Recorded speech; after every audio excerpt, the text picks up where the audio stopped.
नमस्कार, मैं हूं प्रदीप कुमार। आप देख रहे हैं पॉलिटिकल आइडिया। पॉलिटिकल आइडिया के आज के इस अंक में आप सभी दर्शकों का बहुत बहुत स्वागत है। मित्रों, बिहार विधानसभा चुनाव में अब गिनती के दिन शेष बचे हैं। लगातार नेताओं के दौरे, लगातार यात्राओं का क्रम लगातार जारी है। बिहार के पूर्व उप मुख्यमंत्री और विपक्ष के नेता, मुख्यमंत्री पद के सबसे प्रबल दावेदार तेजस्वी यादव भी अब फिर एक बिहार अधिकार यात्रा पर निकलने वाले हैं। साथ ही इसी दौरान विगत रविवार को 14 तारीख को महागठबंधन की एक बैठक होने वाली थी, लेकिन वो बैठक रद्द कर दी गई है। रद्द क्यों किया गया? इसलिए रद्द हुई कि चूंकि तेजस्वी यादव की तरफ से जो एक फॉर्मूला सीट शेयरिंग का प्रस्तुत किया गया महागठबंधन के सहयोगियों के समक्ष, उससे महागठबंधन के कुछ सहयोगी, कुछ क्या, दो स्पष्ट है, दो सहयोगी तेजस्वी यादव के कहीं ना कहीं वो असंतुष्ट हैं और इसीलिए ऐसा कहा जाता है कि इस बैठक में आने से कांग्रेस के लोगों ने मना कर दिया। तो क्या फॉर्मूला दिया तेजस्वी यादव ने? देखिए मित्रों, एक बात आपको पता होगा कि कई बार आपका रास्ता हम दिशाहीन हो जाते हैं। दो परिस्थितियों में हम दिशाहीन होते हैं। एक, जब हमारे अंदर अति आत्मविश्वास आ जाए और अति महत्वाकांक्षा हो। अति महत्वाकांक्षा और अति आत्मविश्वास के कारण क्या होता है कि व्यक्ति खुद का सही मूल्यांकन नहीं कर पाता। दूसरा क्या होता है, जब हमारे अंदर जलन की भावना होती है। ठीक है, जलन की भावना में क्या होता है कि हम अपने आप को असुरक्षित महसूस करते हैं। तो आजकल ये सब कुछ हो रहा है महागठबंधन के अंदर। वैसे ये सब कुछ एनडीए में भी हो रहा है, एनडीए में भी हो रहा है। लगातार दोनों गठबंधन की स्थिति एक ही जैसी है, लेकिन चूंकि आज हम महागठबंधन की चर्चा कर रहे हैं और मेरे अनुसार 2025 के बिहार विधानसभा चुनाव के बाद जो सरकार बनती हुई दिख रही है, उसमें आज भी अपर हैंड तेजस्वी यादव का है। चूंकि इसलिए मैं कह रहा हूं तेजस्वी यादव का अपर हैंड है चूंकि नीतीश कुमार जिनसे उनका मुकाबला है, अब तक दो ही मुख्यमंत्री के उम्मीदवार आमने और सामने दिख रहे हैं। प्रशांत किशोर त्रिकोणीय बनाने का प्रयास कर रहे हैं, लेकिन कितना कर पाएंगे इस पर मुझे शक है। ठीक है, खैर, तो मैं आता हूं तेजस्वी यादव पर। आज महागठबंधन की जो रविवार को 14 सितंबर को बैठक होने वाली थी, वो बैठक टल गई। कांग्रेस के लोगों ने आने से मना कर दिया। उसका मूल कारण यही रहा कि जो प्रस्ताव सीटों की संख्या के मामले में जो तेजस्वी यादव के द्वारा प्रस्तुत किया गया है, उससे नाराजगी है, उससे असंतोष है कांग्रेस में भी और मुकेश सहनी में भी। आपको पता है विगत दिनों 9 तारीख को दिल्ली में जब राहुल गांधी और मल्लिकार्जुन खड़गे के साथ कांग्रेस के नेताओं की बैठक हुई, उस बैठक के बाद जिस प्रकार से कांग्रेस के नेताओं की प्रतिक्रिया आई, वो इस बात का परिचायक भी था। जब कृष्णा लवरू ने कहा कि हम मुख्यमंत्री पद के उम्मीदवार की चर्चा चुनाव के बाद करेंगे, परिणाम के बाद करेंगे, और सीटों के मामले में भी कहा कि हम वैसे ही जो सीटें दे दी जाएगी, थोप दी जाएगी, वैसी स्थिति में हम चुनाव नहीं लड़ेंगे। ठीक है, तो ये संकेत उधर से भी आ रहा है। लेकिन ये जो बैठक रद्द हुआ, उसका मूल कारण जो फॉर्मूला की बात हम करते हैं, और इस फॉर्मूले पर मुकेश सहनी की भी नाराजगी है। मुकेश सहनी का डिमांड क्या है? आप देखिए, सबसे पहले डिमांड समझिए, तब मैं बताता हूं तेजस्वी यादव का फॉर्मूला क्या है। वीडियो पूरा देखिएगा तो समझ में आएगा। पसंद आता है लाइक कीजिए, शेयर कीजिए। अगर अब तक हमारे चैनल को सब्सक्राइब नहीं किया है तो प्लीज सब्सक्राइब कर लीजिए। मित्रों, जो तेजस्वी यादव का प्रपोजल है, उस प्रपोजल में जो का आधार मैं बता रहा हूं, आधार है 2024 का लोकसभा चुनाव। उसका आधार बना है कौन? 2024 का लोकसभा चुनाव। कैसे? मैं बता रहा हूं आपको। 2024 में जो सीटों का बंटवारा हुआ था, जिस आधार पर, उसी आधार पर तेजस्वी यादव ने विधानसभा के लिए भी सीटों की संख्या निर्धारित किया है। उसी में 5%, 2% प्लस माइनस है, ज्यादा नहीं है। ठीक है, और मुझे लगता है ये कि मैं व्यक्तिगत अगर मुझसे पूछें अगर, तो मुझे लगता है कि ये परफेक्ट प्रस्ताव है तेजस्वी यादव की तरफ से। हाँ, इसमें 5% आगे पीछे हो सकता है आरजेडी में और कांग्रेस में, इसके अलावे। ठीक है, और सबके लिए जो प्रस्ताव है वो लगभग ठीक ठाक प्रस्ताव है। मैं क्यों कह रहा हूं आप सुनिए। 22 सीटें लड़ी थी आरजेडी पिछले लोकसभा चुनाव में, तो आरजेडी ने अपने लिए रखा है 132 विधानसभा सीट। 22 गुने 6, चूंकि एक लोकसभा सीट पर के अंदर, एक लोकसभा क्षेत्र के अंदर बिहार में 6 विधानसभा क्षेत्र आते हैं, ठीक है। और 3 ऐसे लोकसभा सीट है जहां पर कि एक विधानसभा सीट अतिरिक्त है। 7 विधानसभा क्षेत्रों का एक लोकसभा है 3, और जो इसके अलावा जो 37 लोकसभा सीट है उसमें 6 विधानसभा क्षेत्र हैं।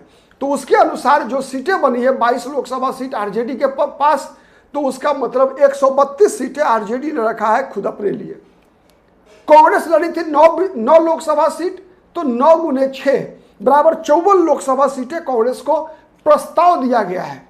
और कहा गया है कि 2%, ठीक है, मतलब 1 सीट कांग्रेस में और 2% लगभग 2 सीट आरजेडी में, प्लस माइनस हो सकता है कभी किसी भी नई पार्टी को एडजस्ट करने के लिए अगर किसी की कोई नाराजगी होती है तो। मतलब कांग्रेस के लिए 52 से 54, आरजेडी के लिए 130 से 132 का रेंज रखा है तेजस्वी यादव ने जो प्रस्ताव है। 3 लोकसभा सीट लड़ी थी वीआईपी लड़ी थी, मुकेश सहनी की पार्टी 3 लोकसभा सीट लड़ी थी, आपको पता है, ठीक है। तो मोतिहारी मतलब पूर्वी चंपारण, गोपालगंज और झंझारपुर, ठीक है। तो 3 गुने 6 बराबर 18 सीटें मुकेश सहनी की पार्टी के लिए तेजस्वी यादव ने प्रस्ताव दिया है कि मुकेश सहनी 18 सीट पर चुनाव लड़े, ठीक है। और 11 सीट पिछली बार लड़े थे, इस बार 18 सीटें। लेकिन आपको पता है मुकेश सहनी का डिमांड क्या है, 60 सीटें। 60 में वो कॉम्प्रोमाइज करने को तैयार हैं, तो मैक्सिमम 40 सीटें। 18 पर वो भी तैयार नहीं हो रहे हैं। उनकी नाराजगी का एक और कारण है, मुकेश सहनी की नाराजगी का एक और कारण है कि अब तक डिप्टी सीएम के रूप में उम्मीदवारी पर मुहर नहीं लगना। लेकिन दिक्कत यह है कि अब तक जब तक सीएम की उम्मीदवारी पर मुहर नहीं लगती है तब तक डिप्टी सीएम का मामला कहां से आता है। और उस पर भी अलग कई विवाद हैं, कांग्रेस पार्टी उस पर भी विवाद खड़ा कर रही है, तेजस्वी यादव भी जानबूझकर विवाद खड़ा कर रहे हैं। मैं बताऊंगा आपको अगले अन्य वीडियो में, ठीक है। इसके बारे में मैं बताऊंगा जो जानकारी निकल कर आ रही है कि क्यों मुकेश सहनी पर केवल कांग्रेस की निगाहें नहीं है, केवल कांग्रेस की निगाहें नहीं है बल्कि आरजेडी की भी निगाहें हैं। आरजेडी भी नहीं चाहती कि मुकेश सहनी को डिप्टी सीएम का उम्मीदवार बनाकर, ठीक है, जिसे कहते हैं ना कि मधुमक्खी की छत्ता में हाथ डालने वाली बात है। मुकेश सहनी को डिप्टी सीएम का उम्मीदवार बनाना मधुमक्खी की छत्ते में हाथ डालने के बराबर है। इस पर मैं आपको बताऊंगा अगले वीडियो में कि क्यों अब तक कांग्रेस और आरजेडी डिप्टी सीएम पर बनाने के लिए उत्सुक नहीं है। मुकेश सहनी को क्या खतरा उन लोगों को दिख रहा है, इसके बारे में आप इंतजार कीजिएगा, अगले वीडियो में बताऊंगा। खैर, आज आते हैं तेजस्वी यादव के प्रस्ताव और उस प्रस्ताव के संदर्भ में कांग्रेस और मुकेश सहनी की प्रतिक्रिया, ठीक है। तीसरे नंबर पे आती है, चौथे नंबर पे सीपीआईएमएल भी आपको पता है 3 लोकसभा सीट लड़ी थी, ठीक है, आरा, काराकाट और नालंदा। तो सीपीआईएमएल वैसे भी पिछली विधानसभा चुनाव में 19 सीट लड़ी थी, आपको पता है। और 3 लोकसभा क्षेत्र का मतलब होता है 6 या 18। लेकिन सीपीआईएमएल का लगातार दबाव बना हुआ था कि सीपीआईएमएल का चूंकि स्ट्राइक रेट पिछले विधानसभा चुनाव 2020 में जब 19 लड़कर 22-12 जीते और लोकसभा चुनाव 2024 दोनों में स्ट्राइक रेट महागठबंधन के दलों में सबसे बेहतर रहा। सबसे बेहतर स्ट्राइक रेट रहा है, मतलब जिसका 10 से ज्यादा विधायक है उसमें मैं बता रहा हूं 10 से अधिक विधायकों वाली पार्टी में बीजेपी के बाद सबसे बड़ा बेहतर स्ट्राइक रेट सीपीआईएमएल का था, ठीक है। सबसे बेहतर बीजेपी का है स्ट्राइक रेट, लेकिन तो इसीलिए जो है सीपीआईएमएल का दबाव है कि सीपीआईएमएल का चूंकि स्ट्राइक रेट सबसे बेहतर है, उसके पास समर्पित कैडर हैं, इसीलिए सीपीआईएमएल को अधिक सीटें मिलनी चाहिए। सीपीआईएमएल तो 40 सीट मांग रही है, लेकिन ऐसा कहा जा रहा है कि सीपीआईएमएल मतलब जिस पर अड़ी है कि 25 सीटों पर अड़ी हुई है सीपीआईएमएल। लेकिन तेजस्वी यादव ने प्रस्ताव दिया है 22 सीटों का उनको, ठीक है, कि 3 सीटें उनको इनाम में मिलना चाहिए, क्योंकि दोनों चुनाव में उनका स्ट्राइक रेट सबसे बेहतर रहा है। और एक और बात मैं बता दूं आपको, ठीक है, दरअसल मगध प्रमंडल और शाहाबाद प्रमंडल में जो महागठबंधन का प्रदर्शन पिछले विधानसभा चुनाव, देखिए पिछला विधानसभा चुनाव मैंने बताया है आपको पहले भी, ठीक है, फिर दोहरा रहा हूं। पिछले विधानसभा चुनाव में 3 प्रमंडल ऐसा है जहां पर कि महागठबंधन का प्रदर्शन बेहतर रहा, और ये वही 3 प्रमंडल हैं बिहार के, पटना, मगध और सारण प्रमंडल, जहां CPI-ML का आधार है। जहां CPI-ML नहीं है वहां महागठबंधन का प्रदर्शन अच्छा नहीं रहा। आपको पता है कि सिवान जिला में CPI-ML की क्या स्थिति है, मजबूत है, और उसका लाभ जो है पिछले विधानसभा चुनाव में सारण, सिवान, गोपालगंज सभी जगह पे मिला। वामपंथियों के मजबूती का फायदा मिला आपको। आप देखिए निकाल कर आंकड़े तो आपको समझ में आएगा। समस्तीपुर, मैं बताऊं, दरभंगा, मधुबनी, समस्तीपुर, ये 3 जिले हैं। इन 3 जिलों में सबसे बेहतर प्रदर्शन, तुलनात्मक रूप से मैं बता रहा हूं, तुलनात्मक रूप से सबसे बेहतर प्रदर्शन महागठबंधन का समस्तीपुर में रहा।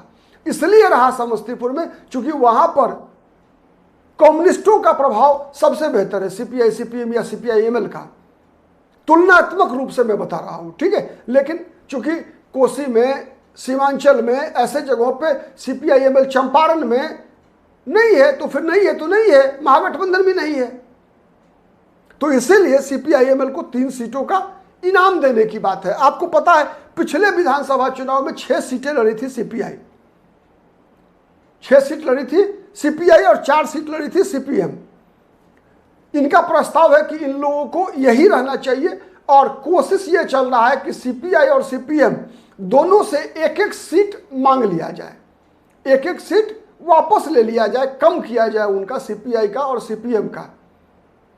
और वो सीटें यदि मुकेश सहनी 18 पर तैयार नहीं होते हैं तो मुकेश सहनी को CPI और CPM से एक एक सीट लेकर मुकेश सहनी को दे दिया जाए, मतलब 20 सीटें मुकेश सहनी को दे दिया जाए, ठीक है। उसके बाद आते हैं पशुपति पारस, चिराग पासवान के चाचा, LJP, लोक जनशक्ति पार्टी, राष्ट्रीय लोक जनशक्ति पार्टी, 5 सीटें उनको देने की बात हुई है, और झारखंड मुक्ति मोर्चा को 2 विधानसभा सीट, ठीक है। इस तरीके से 243 विधानसभा सीटों का प्रस्ताव तेजस्वी यादव ने महागठबंधन के साथ समक्ष रखा है। लेकिन इस प्रस्ताव पर कांग्रेस और मुकेश सहनी दोनों असंतुष्ट हैं, असहमत हैं। आने वाले दिनों में देखिए उसी असहमति के बाद तेजस्वी यादव ने बिहार अधिकार यात्रा निकालने की बात की, और यह प्रस्ताव दिल्ली में जो उपराष्ट्रपति का चुनाव हुआ है उससे एक दिन पहले कांग्रेस को भेजा गया था, और जो जितने भी महागठबंधन में गठबंधन के सहयोगी हैं सबको तेजस्वी यादव ने दिया। और उसके बाद जो कांग्रेस की प्रतिक्रिया हुई, अंदरूनी प्रतिक्रिया, अभी तो सार्वजनिक प्रतिक्रिया वैसा कुछ नहीं आया है, उसी के आधार बाद तैस में कह लीजिए, गुस्से में कह लीजिए, तेजस्वी यादव ने बिहार अधिकार यात्रा की घोषणा किया है। और इसमें एक और संदर्भ में जोड़ना चाहूंगा कि जिस प्रकार से कांग्रेस पार्टी ने एक तरफा राहुल गांधी, प्रियंका गांधी और मल्लिकार्जुन खड़गे की बिहार में रैलियां करने की घोषणा की, उसकी भी मिली जुली प्रतिक्रिया जो है तेजस्वी यादव का बिहार अधिकार यात्रा पर निकलने का कार्यक्रम है। अब देखिए आगे आने वाले दिन में, वैसे भी गठबंधन की राजनीति का मतलब होता है एडजस्टमेंट, गठबंधन की राजनीति का मतलब होता है एडजस्टमेंट। शांति से अगर सब कुछ हो तब तो फिर एक पार्टी क्यों ना बन जाए, क्योंकि जब दल अलग है तो सबका हित अलग अलग है, जब हित अलग अलग है तो कहावत है कि एक घर के अंदर जब 10 बर्तन होते हैं तो वो टकराता ही है, तो उसी प्रकार से टकरा रहे हैं। देखिए लेकिन अंतिम परिणति क्या होती है ये महत्वपूर्ण है। पिछले विधानसभा चुनाव जैसा नहीं होना चाहिए कि पिछले विधानसभा चुनाव में जैसे अंतिम क्षण में मुकेश सहनी निकल कर बाहर आ गए थे कि पीठ में छुरा भोंका गया, और एनडीए में चिराग पासवान बाहर निकल गए थे कि चाचा नीतीश कुमार को मैया चखा देना है, तो मैया चखा दिया, खुद तो साफ हो गए, नीतीश जी को भी हाफ कर दिया। तो देखते हैं इस बार कौन सा खेला होता है, क्योंकि चुनाव भी तो एक खेल ही है। आज के लिए इतना ही, बहुत बहुत धन्यवाद, नमस्कार, जय हिंद, जय भारत।